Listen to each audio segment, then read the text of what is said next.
Hi everyone, so today we're going to be making scrambled eggs and I'm going to be going with 4 eggs. I'm going to be mixing it up in a bowl and then we're going to be cooking it on stainless steel today. So there's lots of different ways that you can do scrambled eggs, but this is just one way. I'd say this way is not even the best way of doing it in terms of like what's the most delicious scrambled eggs, but it's just a way that I've found is an easy way and it's really quick as well. So first thing is just gonna preheat the pan. So you want to get this really hot. Depending on how thick your pan is, you want to heat it up for different amounts of time, but I'm going to be heating up for about 4 minutes till it gets really hot. Whilst that's heating up, we're just going to get our eggs ready. So just going to crack them all into a bowl.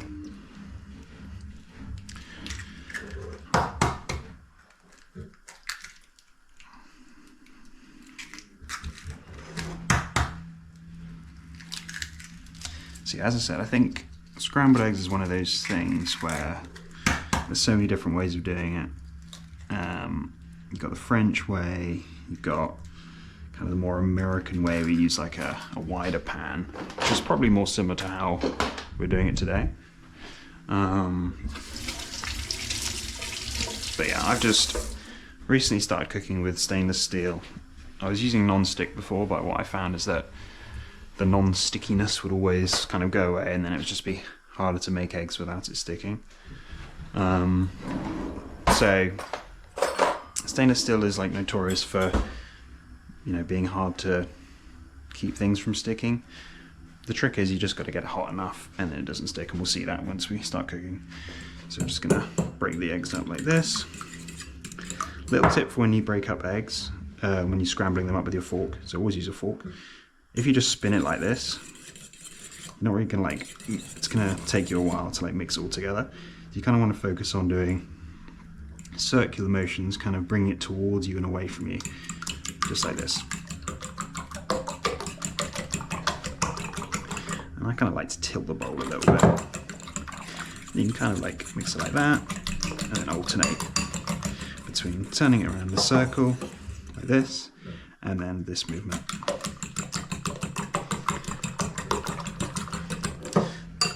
Can't really over mix this. The better you mix it, the more consistent. Okay, we'll just ignore that. The more consistent your egg is going to be.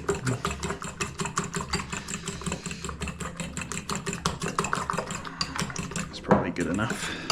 Let's clean that up. I don't think I've ever done that before.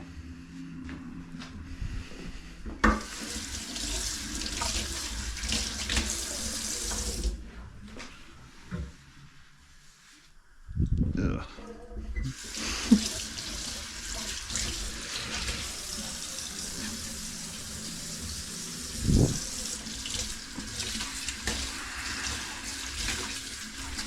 Half this video is just going to be me cleaning up my own mess. So it's been 3 minutes. I'm gonna give it 1 more minute to preheat. Ooh.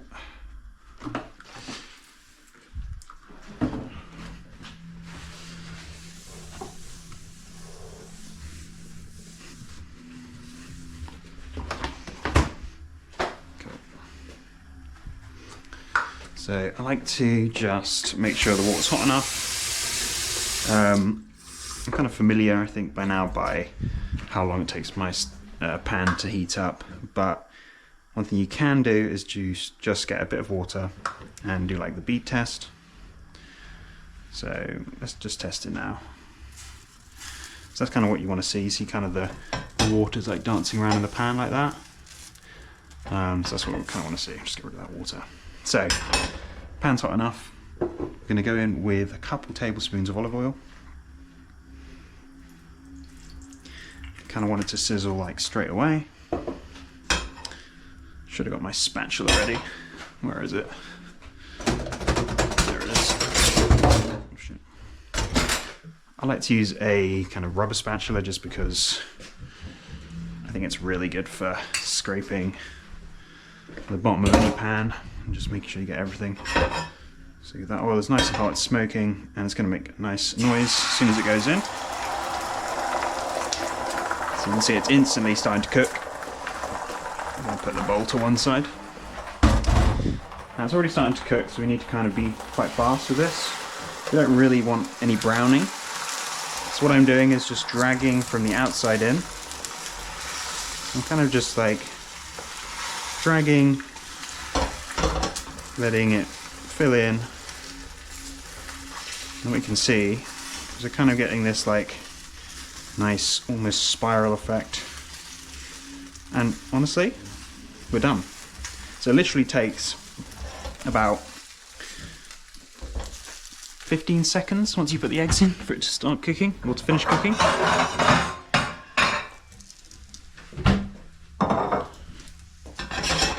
And then what I'll do,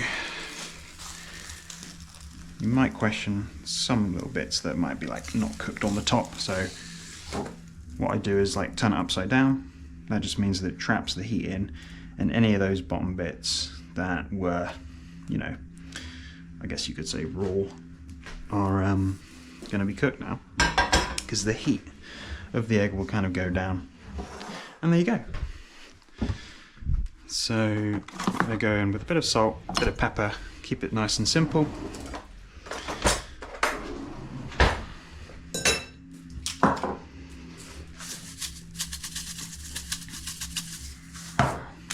You could also garnish with anything of your choice. You can have it on bread. I'm a bit weird, I just like to have eggs on their own, just because it's such a nutritionally complete food. And there we have it. You see, you've got a nice bit of browning on the top. You know, that kind of means that you're drying it out. And I think when you make like French scrambled egg, for example, you don't want any color. Or if you're making a French omelette, which is this kind of looks like a sort of a weird omelette, you're not going for any color.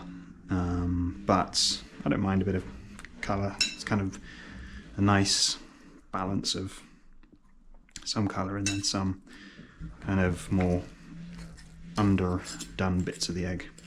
So let's give it a taste. Yeah, very good. I quite like the actual dark bits of the egg.